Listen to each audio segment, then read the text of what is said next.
Oh, avoid that puddle. Good morning. It's another beautiful morning out here in north central Florida. It's 34 degrees. Cold for a Florida boy like me. I know a lot of you people that are further north are experiencing some crazy weather. So God bless you. I don't know how in the world you can live there. I understand a lot of people look at Florida and think the same thing with all the heat and the alligators and panthers and bears and everything else we got running around down here. I love it though. Give me dangerous freedom over safe slavery any day. Hold on. Anyway, I'm out for another morning ruck. Got my 40-pound vest on. Got Sam with me. Say hi, Sam. Sam. Oh, he loves it. He loves getting out here in this cold weather. He's got that thick fur. Poor dog in Florida. I'm glad at least he's got tile floor he can lay on when he wants to cool down, and he's got his bed when he wants to be in a nice soft place. Speaking of a bed that's a nice soft place, when you wake up at 5 a.m. on a morning where it's 34 degrees outside, it's really easy to say, I think I'll just stay under the covers a little longer. But man, I tell you, once I get past that initial push through of dealing with the cold, something I'm just still getting used to, but trying to embrace. It's once I get out here, it's worth it. It's wonderful. It feels so exhilarating. I don't feel hot and sweaty, although I feel sweat underneath me. It's cold, it's cool, it's comfortable.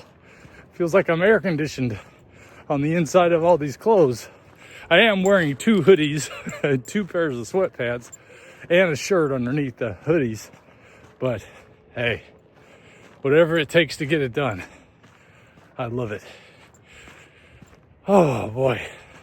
Well, I'm still finishing up I'm still finishing up RFK Jr.'s book on the real Anthony Fauci.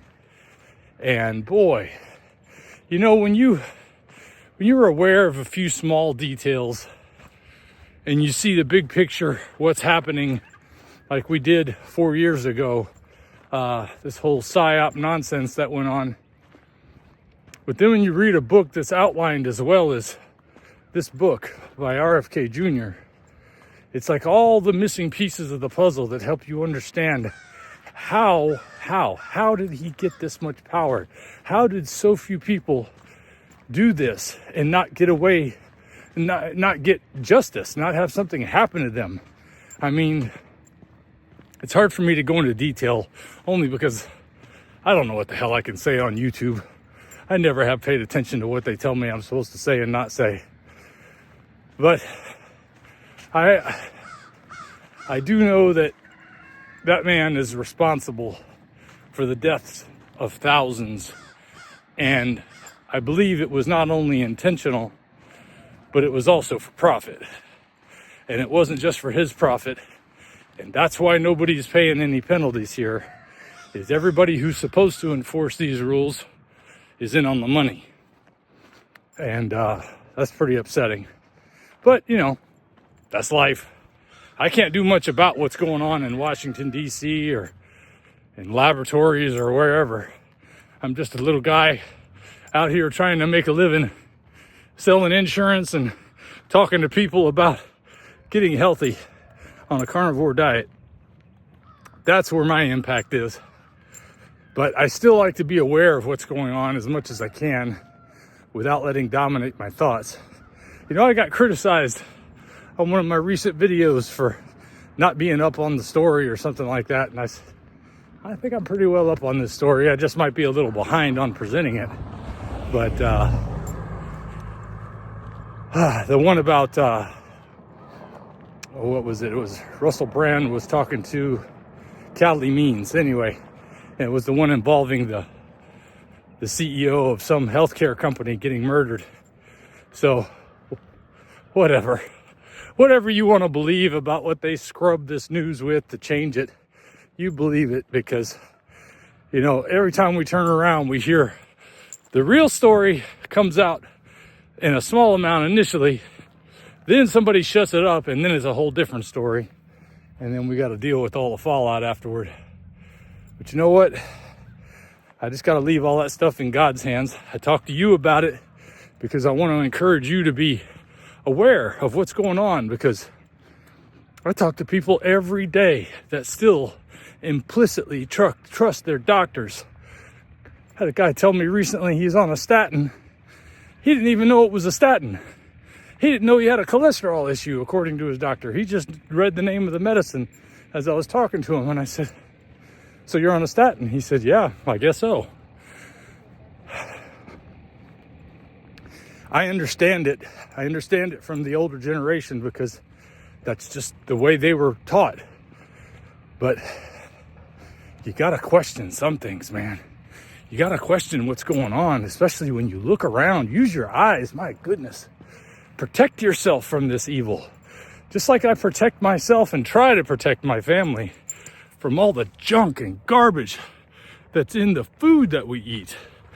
By doing an all-meat diet, I'm able to avoid 99% of it at least. And that's only 1% to account for the fact that these same evil mongers are trying to take over the beef industry and destroy that. They don't want us healthy. They don't want us happy. But doggone it, I'm not quitting.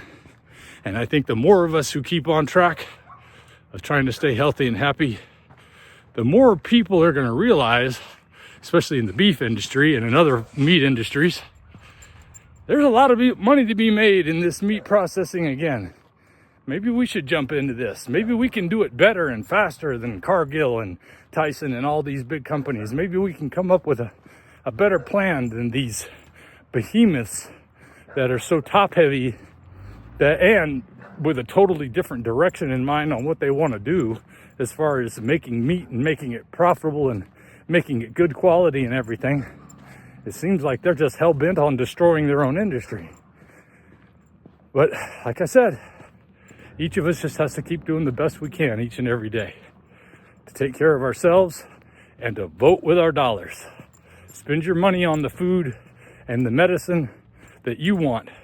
The food I want is good, clean, healthy, natural food, the stuff God put here for us. The medicine I want is that same food. So if I can avoid any of the concoctions of big pharma, I'm extremely happy. I will say, I'm sure there are a handful, if not more, medicines out there that are quite useful and important for many people. But the majority of them these days are being designed to control chronic diseases that didn't exist before this food epidemic that we've had going on. So anyway, get up, get out there, say screw it. I'm gonna get up and do it. I'm gonna start eating right. I'm gonna start exercising every day.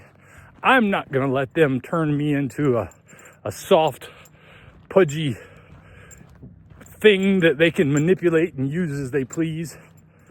I'm gonna take control of my life, and I'm gonna be strong in my family and in my community.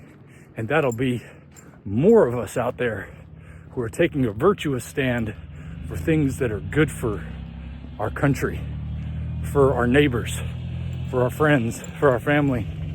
That's what I look forward to seeing. I know it sounds like a utopia. There is no utopia in this world. There's only what you fight for. And when you're fighting for what's good, you're on the right side. Anyway, that's all I got for this one, guys. I'll see you next time. Have a good one. If we pay extra, could we maybe get some grease or fat? When I'm editing, sometimes it's really hard to have time to get up and make something to eat. That's why I love Carnivore crisps. I keep a bag handy just in case I get a little hungry so that I don't have to be distracted from my work. I can stop for a moment, have some delicious food that is perfectly on my way of eating, that has been so good for my body and so good for my mind. Beef brisket is my favorite by far of all the Carnivore crisps. Get yours at carnivorecrisps.com and use my coupon code Dante, D-A-N-T-E, to save 10% on your order. I hope you love them as much as I do.